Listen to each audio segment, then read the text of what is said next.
A nagy kiugrás! Kavalkád 94. Zenei és szórakoztató fesztivál.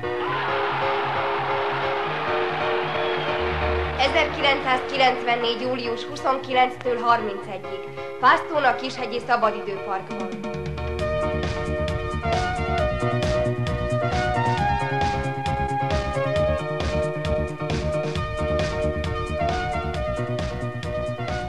Fellépnek feltörekvő új pop-rock együttesek, profi modern tánccsoportok, humoristák.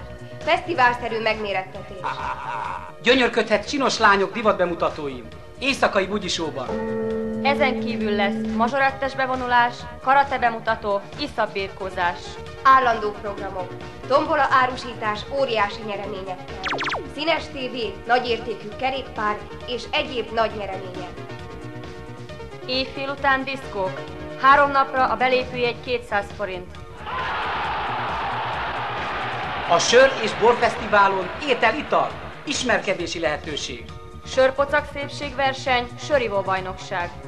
Miért maradnál otthon? Nyerj egy színes tévét! 3 napig tiétek a világ. Vár a kavalkád!